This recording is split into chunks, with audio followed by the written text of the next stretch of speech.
going on, everybody? So today I want to talk about the best ways to treat depression in 2022. We are living in a time when anxiety and depression are at an all-time high. So please just be mindful of that when you go out into the world, that it is an unspoken thing. Not everybody is going around telling you that they're depressed or that, they have anxiety or physical ailments. Most people are silent sufferers and don't, share this openly. But I want to jump right into it. So the first tip or suggestion I have for you is get off social media. Do you have Facebook, Instagram, TikTok, Snapchat, all of these different medias? I can tell you that it is absolutely killing your attention span, and it is actually making you more depressed. You are looking at the world through rose-colored goggles and seeing the fake version of people's lives online, the polished version. Typically, the best version of people is what they post online, them going on trips or, them having great moments with their families. They don't show you all of the bad things and facing reality for what it is. And part of reality is that suffering it exists. It's like the first rule in Buddhism is that suffering exists and there's no end to suffering. So get off of social media. I can tell you that after personally taking a break from social media, I realized there's nothing online that you're missing. You are literally not missing out on anything by giving your attention, your time, and your energy to other people's lives. Focus on yourselves, get away from social media, have interactions with people in person, in the present moment. Don't live through your screen, whether it be through your cell phone, your iPad, or whatever it is. Pick up the phone and have a conversation. Stop texting. We are supposed to be the most connected we've ever been because of all of these means. However, we are the most disconnected we've ever been as a society, which is why so many people are dealing with depression and anxiety. So, after you've got off social media, exercise. Take care of your body. When you exercise, you release dopamine and serotonin into your bloodstream, which are, natural things to make you feel good. Exercising and working out, it's not the most fun, to be honest with you, but afterwards you always feel better when you get some exercise, and it's something that I start my day with first thing in the morning so that I have that little bit of boost of extra energy to carry me through the day. That will make a huge change in your life. And listen, if you can combine exercise by going out and spending time in nature, that is actually one of my other tips. Spending time outdoors in nature. Ground yourself. We're so disconnected living in cities that we forget our connection to the natural world, where we came from the ground, back to the ground. And so get out of the city, go into nature, spend some time reconnecting. So whether it be, sitting by a lake or a river or a pond or a stream, going on a hike, again, a hike or going kayaking, this is something that you can literally kill two birds with one stone. You're getting exercise in and you are able to get out in nature. My next tip for you is meditate, okay? Meditation is your time to be alone. It is one time when you can quiet all of that noise inside of your head and you can ground yourself. Part of meditation is realizing that we have such noisy brains. They call it the monkey mind. It swings from one branch to another branch to another branch. And I can tell you, as somebody who has been meditating every single day for years now, not every single meditation session is like super, super enlightening, the best meditation session I've ever had. A lot of times it takes the entire, 30-minute period to quiet my mind. Other times that I'm meditating, I again, am able to get into that zone, quiet my thoughts, and there's something called mindfulness meditation, right? Where it's just being mindful of where your head is at any given time. They have loving compassion meditation. So if you're interested in meditation, and I strongly suggest this is something you integrate into your life, you don't have to do 30 minutes a day like me. Start with 2 or 3 minutes. I use the Headspace app originally to get introduced to all these different methods and to kind of their guided meditation. So it makes it a little bit easier to learn. And I did that for a year, and now I just do it on my own. And the focus of my meditation, sometimes the focus is just my breath in and out, counting, 1 on the in breath, 2 on the out breath, up until you get to 10, then start back over if you need something to focus on, if your mind is wandering too much. Sometimes, you're gonna have a meditation and it's gonna make you feel sad. That's part of being mindful. Just be mindful of where your head is at. But meditation is an absolute game changer.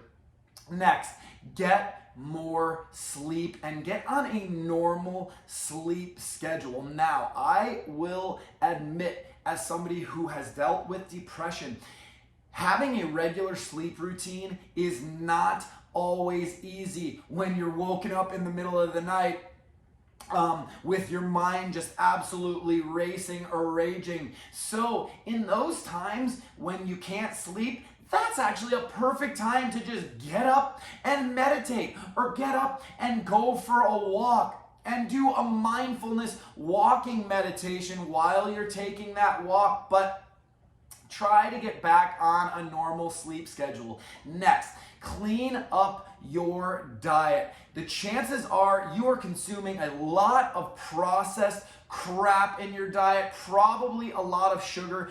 Try to clean your diet up. We eat very much acidic diets, at least here in America. So if you clean up your diet, make it more alkaline, I recommend trying, for somebody who doesn't like eating salads or eating greens, try drinking green juice, making green juice, buying fresh organic produce, and at least get yourself back into a more balanced state inside, because when our body is super acidic, it takes a lot of energy to neutralize all of those acids that come from the things that we consume. So clean up your diet and you'll really notice that your body will start to feel better. Your brain will actually start to feel better as well. So, if all of those things are failing, you can always talk to a counselor. You can always talk to a therapist or a life coach like myself. Feel free to reach out to me, or again, somebody else. Go on YouTube. There's tons and tons of videos, on there as well. But again, sometimes you just need to talk to somebody. I realize that not everybody has the financial means to do so, which is why I make these videos. But if you do have the means, there's nothing to be embarrassed about. Sometimes you do need to talk to a therapist, and finding the right therapist, finding the right coach, somebody who actually resonates with you and can provide you really good, insightful information to getting over your depression. Now, next, eliminate toxic friendships and relationships. That might mean cutting off certain family members, certain friends, getting out of relationships that are bringing you down. It is hard to do that. I realize being in a bad relationship is like having a form of Stockholm syndrome. It's hard to leave, but I can tell you, when you get out of a toxic relationship and you realize how much negative energy is coming into your life from the person that you are with, you will really feel a lot better when you just break ties, cut off those relationships with friends, or just say, hey, you know what? I just need some time to be with myself, and find new friends. Find people who uplift you. Find friends who raise your vibrational energy. That will absolutely be a game changer for you. Next, just change your perspective. Perhaps it's just the way that you are looking at things. If you're, constantly focused on the bad things that are happening, or how bad you feel, it's just going to make you feel worse. It really, really is. So just try to change your perspective. And I'm not saying to have this everything is going great. A lot of times, I think that's what happens, is that we fight our depression or anxiety, and it makes it worse. There's a saying that goes, what you resist persists. So a lot of times when you don't feel bad, what's your natural inclination? Your natural inclination is to feel good. Part of, again, some Buddhism and Tao philosophy is that we're constantly going towards the things that feel good, and we're constantly running from the things that feel bad, as opposed to just allowing them to be there. It's okay to be depressed. It's okay to not be okay. And the second that you just kind of allow those feelings to be there, or to feel bad, or to feel grief from whether it might be a loss, or a loss of a job, or a loved one, or a relationship, or whatever, the sooner you will start to feel better, until one day you are just going to wake up and you're going to be like, wow, I actually just don't feel as bad. And that moment will come. So if you've gotten to a real dark place, and you're maybe again even thinking, contemplating suicide on that level of things, just allow yourself to be with the pain. Allow yourself to be with the hurt. Just give it the space to be there. And again, once you give it that space is when it will actually start to fade. Now, here is the huge, this is the game changer. Find your purpose in life. Find your dreams. I just finished reading, and I read this book, or listened to it rather. I do audio books. I listened to this about 6 times. It's Napoleon Hill, Think and Grow Rich. Now, as much as you're like, oh, well, this is a video about depression. What are you talking about? Thinking and growing rich. What this book taught me, and they propose this question, is that if you go up to 100 people and ask them, what is your dream? Or what's your purpose in life? 98 out of 100 would give you some sort of vague answer. They wouldn't be able to give you specifically, this is my dream. This is what I was put here on earth to do. This is what my purpose is in life. And I can tell you, it was a rude awakening when I finished that book, because I looked at myself and I was like, wow, you've been doing a lot. You've been chasing a lot of things. You're super hard on yourself. And, you're kind of aimlessly going through life. You're doing a lot of things that you enjoy, but you don't really have one specific thing that would make you more happy than anything else. And as I had stated before, it's most people just be like, oh yeah, I want to be the best version I can, or I really want to help society do this or whatever. It's well, how are you going to do that? What is give me the actual detail. What is your purpose? What is your dream? Again, I fell into that 98%. It was so disheartening to be like, oh my God, I don't even know my own purpose in life. I don't even know what my dream is. What's the best thing you could possibly do in life? Don't make it vague. I want to learn to play the piano, or be a good pianist, or whatever it is.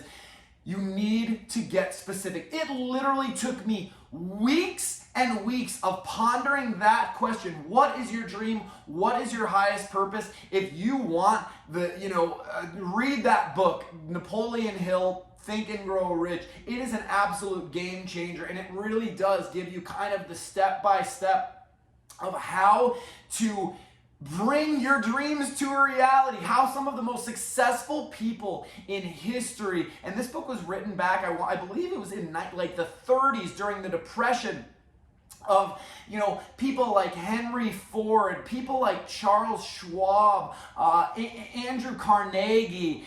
Some of these people are, again, Thomas Edison, just to name a few of the people.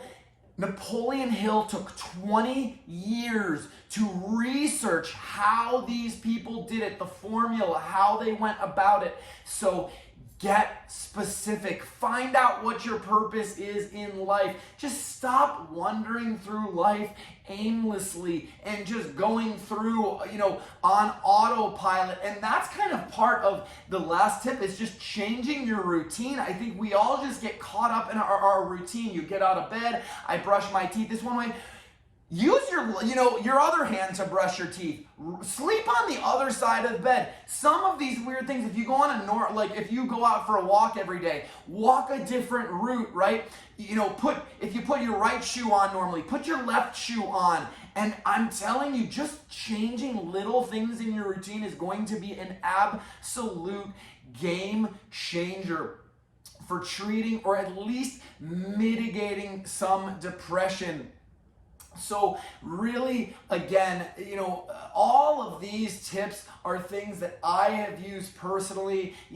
Finding new hobbies, things that you enjoy, those are all great. But I can tell you that when you wake up with a purpose, like, this is actually what I want in life, this is my highest goal, and I'm gonna get there. As soon as you get specific about it, and in the book, it's like, whether it's like, hey, this much money, for me, it's not a monetary thing. It's like, it's just something I want to do, right? You don't even have to share it with people. Actually, it's better off if you don't share it with anybody. Keep it to yourself, but solidify it, right? Solidify it in your mind. This is what I want. This is my purpose here. This is why I have been, manifest into this physical form.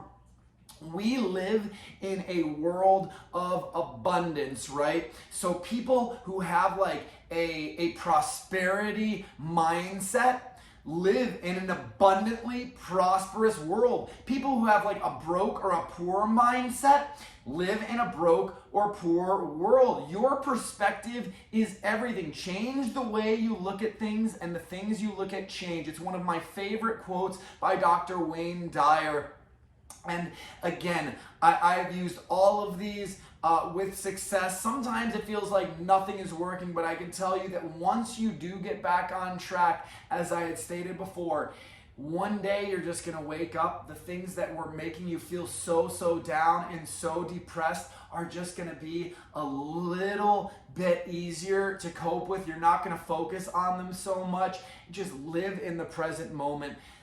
Stop thinking about the past. The past is over with, and the future hasn't arrived yet. So there's never anything to worry about. Literally in life, there is never anything to worry about, because everything always works itself out. You lost a job. If you are focused on, the next best job, it will come. You're focused on how bad this breakup, hurt. You're just going to keep attracting more hurt into your life. Focus on the next best thing, and just love yourself. That's what it really comes down to, is be your own best friend. You have to love yourself before you love anyone else. So start putting yourself first. This is part of the getting off social media. Put yourself first. Choose yourself. You are worth it. You are important enough. You are divine. You are put here for a purpose, and you will manifest your dreams the second you solidify them. So, as I had stated before, I am absolutely here for you. I am, your biggest advocate. Feel free to email me at thebalancedalpha@gmail.com. Feel free to reach out to me here on YouTube or my website, thebalancedalpha.com, and I would love to chat with you. But until the next time, take care of yourself and one another, and I look forward to seeing you again soon.